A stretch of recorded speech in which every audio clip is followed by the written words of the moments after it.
Hello, good morning, good afternoon, good evening, whatever time of day it is. I hope it finds you well. My name is John. I'm a writer, and I'd like to welcome you to a first of what I hope are many Storytime Thursdays where I'm going to read from my books. So, to start off with, we are starting off with my first book, The Shadow of the Past. Designed that cover myself, and I'm going to get into a little bit of reading. All right. All right. Chapter 1. A Deep, Unsettling Hatred. The Toranu forest burned as Valinar watched, powerless to move or do anything to stop the slaughter going on around him. Rampaging soldiers armed with weapons, cold and cruel, mauled all that came within their grasp, laughing and grinning at the bloodshed. Some elves were fleeing for their lives, others were trying to defend themselves with little avail as the fires raged on.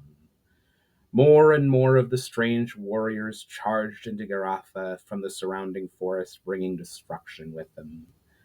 Valinar watched as Theras, his father, was cut down, and Targatha, his elder brother, slew a dozen before finally being overwhelmed. Valinar strained every muscle in his body trying to help, but still he was frozen in place. All the while, above the screaming of the elves and Gairatha crashing down around him, Valinar heard laughter, cruel and mocking, from some source other than those destroying the forest. Suddenly he saw before him a woman dressed in robes of deep gold embroidered with many colored designs. Her age and exact features he could not make out, but she was beautiful and had the most piercing eyes he had ever seen. Her head was tilted back and her mouth was opened with apparent joy. The inhuman laughter was coming from her. One of the attackers finally seemed to notice Valinar and made a charge for him, sword held high. Just as it was about to reach him, the world went black. Valinar woke with a start. He sat up and looked around his room in a panic. It took him several minutes to realize that he had been dreaming and was quite safe high among the Etru trees in the city of Gairatha. Valinar got out of bed and went to the basin of water in the corner of the room. He broke the thin layer of ice on the surface and splashed some on his face. The frigid water burned but woke his senses fully, and he gazed at his reflection in the water. His thin face showed no signs of worry over the dark dreams he had just experienced, and he knew something was amiss. He was having such dreams almost every night. He straightened up and walked over to the entrance of the room, pushed aside the curtain with the back of his hand, and ducked slightly to step onto the walkway. It was still night, and, judging by the stars, a few hours before dawn. His eyes darted around Garatha. The city, greatest of the elves of Toranu, stretched in all directions. It was twisted in, around, and between the trees with bridges and ladders connecting various structures. It always reminded Valinar a little of a spider's web. Winter was coming to an end, but there was still a thick layer of frost on everything. Nothing seemed out of the ordinary. The city's guards, whose main job was keeping animals out of the city, were at their posts, and a few hunters were gathering their gear before heading out into the forest. After taking several breaths of the cold morning air and watching the fog of his breath to calm his nerves, Valinar turned and went back into his room. He grabbed a thick tunic, colored pale brown, and then fastened a green cloak around his neck. He reached for his sword, but decided against it, instead fastening a long hunting knife to his waist, after which he turned and once more departed his room. He made his way quickly along the wooden walkways, expertly weaving his way ever downward, past various dwellings and storerooms that made up the residential area of the city, towards the northwestern gate. He passed the occasional hunter, all of whom acknowledged him with a slight nod of the head, which he did not return. But there were no others about so early. His stride was uninterrupted until his path was blocked by the guards at the gate. Valinar focused his eyes upon the taller of the two guards, who took a step backward, surprised by who he saw facing him. Yersu, forgive me, I mean Lord Valinar. May I ask where you are off to in such a hurry and at such a strange hour? If you must know, Fatai, I find myself unable to sleep, and I am of a mind to have a long walk through the forest in order to clear my head, Valinar replied. Is there some problem with that? Of course not, my lord. It's just, came the guard's stammered reply. He had hoped for an uneventful watch. Are you sure it is wise to go out into the forest on your own? There are a lot of dangerous animals about at this time of night. Valinar raised an eyebrow. I am sure I will be fine, he said sarcastically. Beside, I have no intention of heading into the forest's depths. The other guard, who had been shifting uncomfortably, spoke up to this. My lord, you know as well as we do that dangerous animals have been reported wandering further and further out of the deep forest. While I do not doubt that you can take care of yourself, you have only brought a knife for defense. Valinar sighed. Unless either of you actually wishes to prevent me, I respectfully request that you cease to block my path. Both guards stood aside, and Valinar resumed his purposeful walk beyond the city. The taller guard said to him as he passed, My lord, you are the son of the Ha'atha. It is by his wish that we question all those leaving the city on their own. He will not be pleased when he hears that you have defied his will. The comment seemed to have no effect, so the guard shrugged and turned back to the city, commenting to his partner, Yarsu will get himself into real trouble someday. Just cannot understand him. To which his partner simply nodded. Valinar walked quickly into the forest with his head down, lost in his own thoughts. He let his instincts take over and, intimately familiar with his surroundings, effortlessly avoided tree, root, and branch, almost as if they weren't even there. He was also careful to avoid the areas occupied by clusters of huts and the crops they were built to protect and cultivate. The forest was still, and the frost glittered in the waning moonlight which filtered through the trees, lending a gentle glow to the green and brown hues of the trees and plants. The cool night air calmed him enough to revisit in his mind all the dark nightmares he had to see he'd had to see if there was some connection between them, but he could find nothing. He passed several large animals sleeping, but his footfalls were silent, a simple piece of nearly unconscious spell weaving. He would have continued for some time in silent contemplation had it not been for the Ralnar. Its footfalls had been so silent even the sharp ears of most elves would not have heard it, but Valinar had sensed it leap. In one smooth, graceful motion, he jumped and rolled to his right and came back up in a standing position with his knife drawn. The Ralnar, a feline creature with long, sharp claws and teeth, and hard, bristled, almost armored like hair growing from its spine and upper shoulders, landed a few yards in front of Valinar and turned to face him. It appeared to be male, judging by its size, standing 3 feet off the ground on all fours and about 4 feet long. Its color was a deep green. Its short tail lashed in anger as its furious yellow eyes glared at the prey which it had narrowly missed. It sized up the distance for a moment and then leapt again. Valinar agilely sidestepped to the right, spun to his left, and brought the knife up along the Ralnar's body to cut deep into the beast's soft stomach. The beast gave a howl of pain as it landed hard on the ground. Its blood, appearing almost black in the dim light, onto the ground. Its head turned and its furious eyes surveyed Valinar for one long moment before it staggered off into the woods to rest and heal its wounds, or else to die. Valinar knelt and wiped the blood from his knife before returning it to its sheath. That guard had been right. Beasts were coming into the outer parts of the forest more and more. 30 years ago, a Ralnar never would have come so far out, and certainly would not have attacked an armed elf unless starving. Now it was dangerous to wander even the outskirts of the forest unarmed or alone. What was more, Valinar had sensed something in that beast, something he had been feeling everywhere. It was a vile feeling, hidden deep down and festering, which he could not place. It was almost as if the beast was being driven into a rage by some kind of malevolent will. Valinar walked on for some time before coming to a small clearing with a partially frozen stream running through it. Though it was near several small villages, the stream was secluded due to several rocky outcroppings around it. He had found it in his youth, and it had long been his favorite spot for contemplation. He sat down with his back to a tree and, after getting himself into a comfortable position, closed his eyes. As he had done countless times, he slowly looked within himself to the streams of energy flowing through him and all other things on the Terra. This current, or ere, was the raw material for all spell weaving. It had a power beyond any comprehension, but it also bent easily to the will of one with a strong connection to it. So it took little concentration for Valinar to pick apart the ere into its different elemental strands.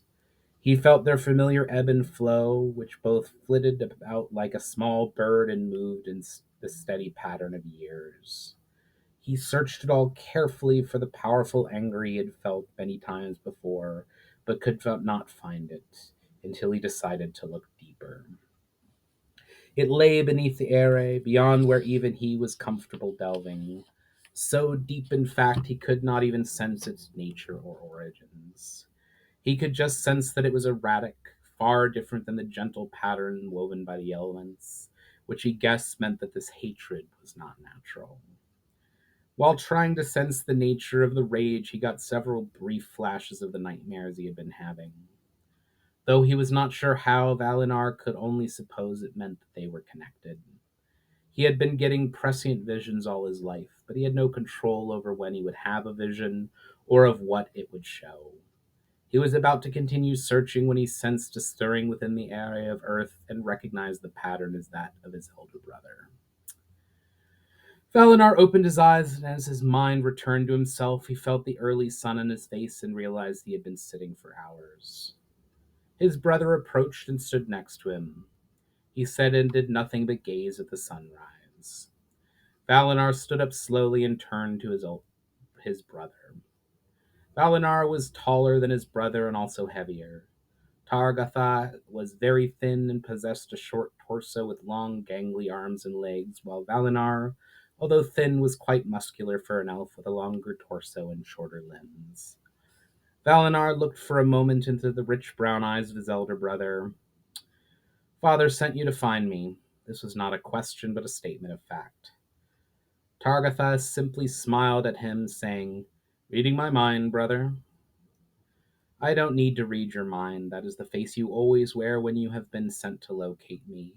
And it is always you that Father sends after me, since you are the only one who knows me well enough to track me when I do not desire to be found," said Valinar, smiling as well. "Does he seek me to give punishment for coming out here alone, or is there another purpose for his summons?" "While it is true that Father is not happy with that you, in spite of the danger, continue to wander the forest alone, it is for another purpose that he desires your swift return," came the tone with a reply with a tone of gentle remonstration. "He worries about you, we both do, and yet at times you seem to have more concern with these dreams of yours than what your family thinks." Valinar turned his eyes from his brothers to look at the rising sun once more and to hide the look of regret. "I appreciate your care, Targatha, I really do. As I have said many times, I do not try to cause trouble, but these dreams are too frequent to be ignored. I do not wish anything to happen to Toronto, to you, or to Father." Targatha sighed. "I know, brother, I know. I do not doubt you have had such dreams, but you have not yet offered us any concrete proof that the danger of which you speak is real." "That does not mean that it is not out there. Nor does that mean that it is," Targatha reminded his brother. "It is noble that you wish to protect us, but you must temper your actions or you will alienate those who you desire to help."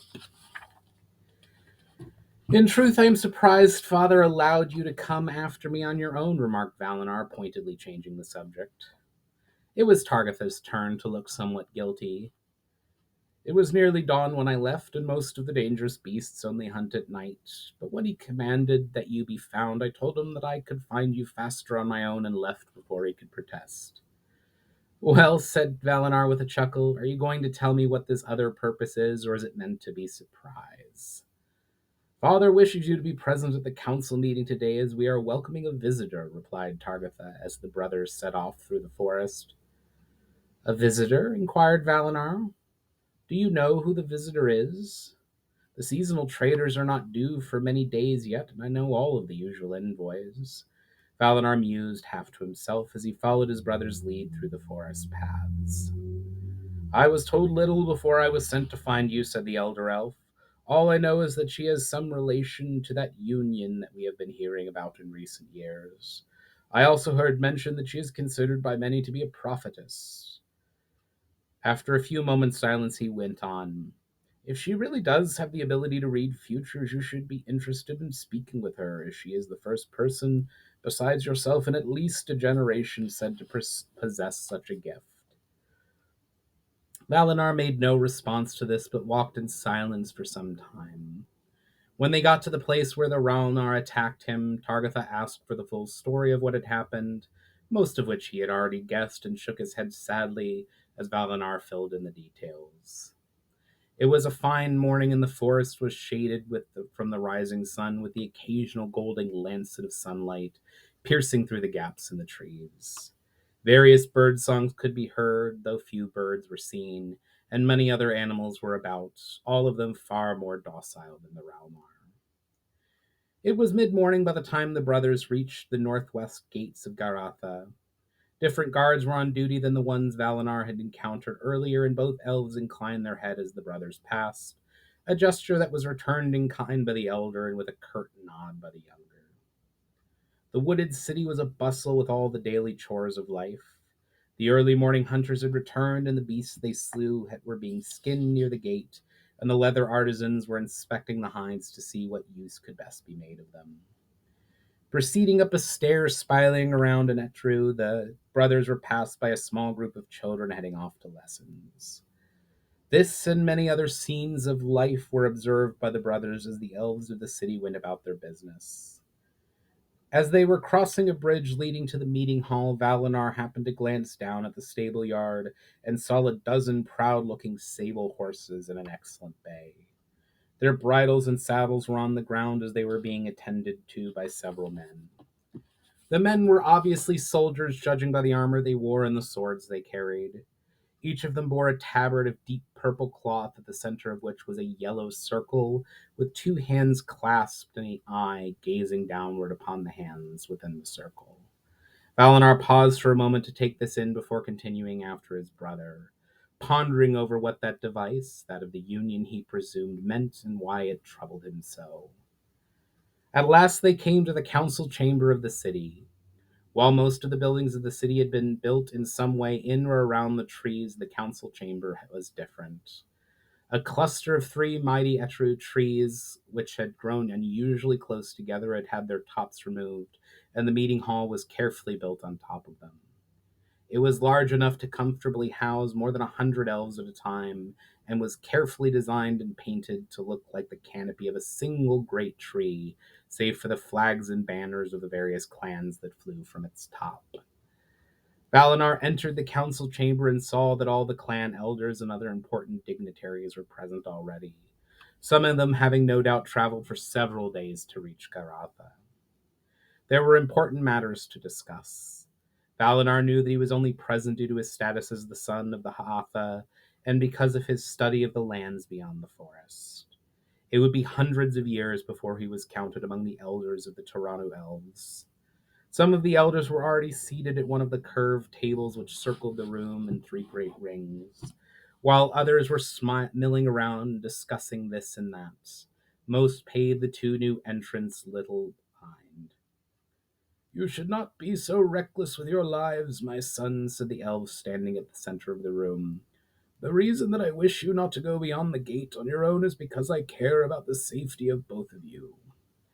Valinar strode forward and kissed the hand of his father. I know, father, Targatha expressed much the same sentiment, but as you can see, neither of us came to any harm, despite the best intentions of Aralnar in my case. Aralnar, said Theris, looking into his son's eyes. After a moment he sighed. I ask only that you both be more careful. Some day even your skills might not prove to be enough, but we shall discuss that later. For now, be seated so that we may begin. Valinar took his seat at the outermost ring of tables as Theros arose to address the council. Theros was an elf of noble bearing who commanded respect from all those who looked upon him. He was slightly taller than his elder son, and his skin had grown quite bark like with age. But aside from that, he was almost identical in appearance to Targatha. With his younger son, however, he shared no resemblance. Elders, friends, and honored guests, began the Ha'atha, you have been summoned here today to hear, debate, and decide upon an offer that has been brought by a group of visitors which arrived but this morning. I thank you all for your prompt attendance, as were only made aware of their coming a few days ago. They have been allowed to enter the city and have been given shelter and food. It is their intention on leaving early tomorrow. But first, their leader has a proposal she wishes to put to this council that concerns the future of our people. At this, there was much widespread debate among the members of the council to what this offer could possibly include. After a few moments, they were called to silence by Thoros, who said, are we willing to listen to this woman's proposal? Shall I show her in? There was a moment of murmuring of assent from the council, and the Ha'atha moved toward the door behind him and drew aside the curtain and beckoned to someone beyond it. An instant later, a tall woman stepped through the doorway, and the sight of her made Valinar freeze. The woman was taller than he was and had very pale skin with sleek black hair that came down to her waist.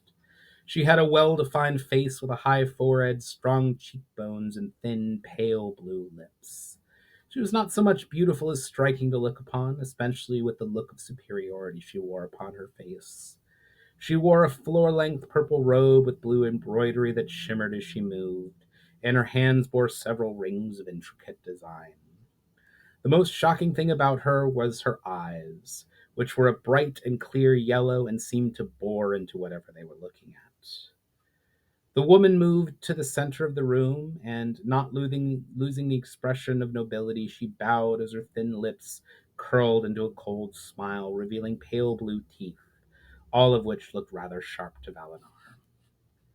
Noble elders of the Toronto Forest, thank you for hearing my offer, said the woman.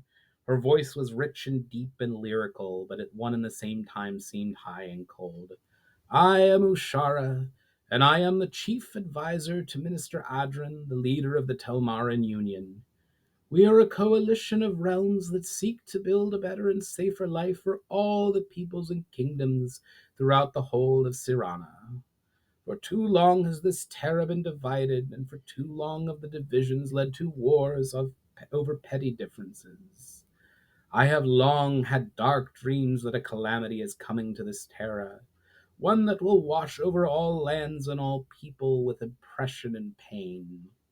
It is with the vision of this dark future in mind that I fostered this union and helped it to grow into a force for good, which I hope will one day encompass all the many kingdoms and peoples of this terra. It is with this in mind that I bring an offer of friendship and alliance to you. By joining us, you would have the aid of our vast resources and great armies, should you need them, and in return you would contribute to the safety and prosperity of this whole terra. This is the offer I bring. Upon finishing her speech, she slowly looked around the room and held each elder's gaze for a few seconds before moving on. None of the elves were capable of returning the piercing gaze of her eyes until she got to Valinar, who returned her cold, staring kind. At the sight of her, Ushara stopped, and for the briefest second her controlled expression became one of bewilderment. But before any save Valinar realized the shift, her face was once more inscrutable. While Valinar was still holding Ushara's gaze, the silence was broken by one of the elders whose clan controlled the southern edge of the forest. What aid could you provide? I do not doubt the strength of your armies, and traders have long reported the vast resources of your lands, but you are as yet far away. Ushara's smile broadened as she turned her attention to the elder. My good elf, we may as yet be distant, but many are flocking to join our cause, or at least join us in friendship. Word alone of your joining the Union would increase the standing and influence of Toronto immediately. As the elder who she had just addressed pondered her response, another, perhaps the oldest in the room, so old in fact that were it not his ability to walk and talk, even many elves would have mistaken him for an expert wood carving than a living elf, spoke in a deep, creaking voice. How would we contribute to the safety and prosperity of this Terra, we have no great armies. The forest supplies our needs, and we make good trade in our wood and woodcrafts, but we are not wealthy. It is neither your resources nor your military prowess which you could contribute in particular, but your support and aid in general, came Ushara's smooth reply. The calamity that I see coming will require all to provide whatever support they can provide. A single elf warrior or mage may make the difference between success or failure in the struggle that is to come. In the more immediate terms, any support and resources you are able to provide would increase the strength of the Union as a whole. I'm not sure I could clearly support any alliance or membership in this Union until official terms are made, observed a third elder. Ushara nodded at this. You mistake me. I do not ask you to blindly sign an alliance here and now. I merely bring the offer for the process of negotiation to begin, and the people of Toronto to be thinking about what the future may bring. Unable to hold his tongue any longer, Valinar stood up, his gaze fixed firmly on Ushara, and said, If we do not join willingly, will we be forced to join your union? This stirred the members of the council. Some murmured similar opinions, some began to berate him for his bluntness, and Ushara, Tharas, and Targatha all simply stared at him. After what seemed like a long moment of commotion, Valinar continued, I do not beg your forgiveness, as I am putting forth a valid question. She talks of great danger, but she does not specify. She speaks of the necessity of uniting, but she talks of service. And if the unification of all kingdoms and peoples is so important to mutual survival, is it not possible that she would use force to accomplish her aims? Before any of the elves could say anything, Ushara, not taking her eyes off Valinar, responded, Valid points all, young elf, but allow me to defend my position. Firstly, I have no intention of coercing those who do not wish to join. Second, I speak of service because there is much work that needs to be done to prepare for the threat. Last, if you could see the future, you would know that it is impossible to see things in specifics. At this, it was Valinar who smiled. I too have the gift of foresight, and my visions are extremely specific. I would, in fact, say the greater danger to those who see what may be is interpreting the specific visions incorrectly. Upon saying this, Valinar once more witnessed Ushara's face expression flicker, quickly from surprise to anger before returning again to unreadable. Interesting. Your gift must function differently than mine. Before I leave tomorrow, I'd be interested in a private word with you regarding the site of what may be, was Ushara's reply in a calm tone. I will leave the council to its deliberations. You may give me your answer later. And with that, she finally broke her gaze with Valinar and swept from the room, robes billowing behind her.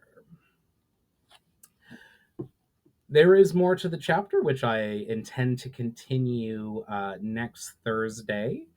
But that's just a nice little preview of um, the start of chapter 1 of The Shadow of the Past. I hope you enjoyed it. I'm going to be looking at eventually not only posting these videos, but hopefully getting this set up and reading it and making it available as an audiobook. But for the meantime, like, share, subscribe, comment. What did you think of both my reading and the text itself? I hope to see you all again soon and with some new videos and content next week. But in the meantime, I hope you have a wonderful rest of your day and weekends, and enjoy some reading.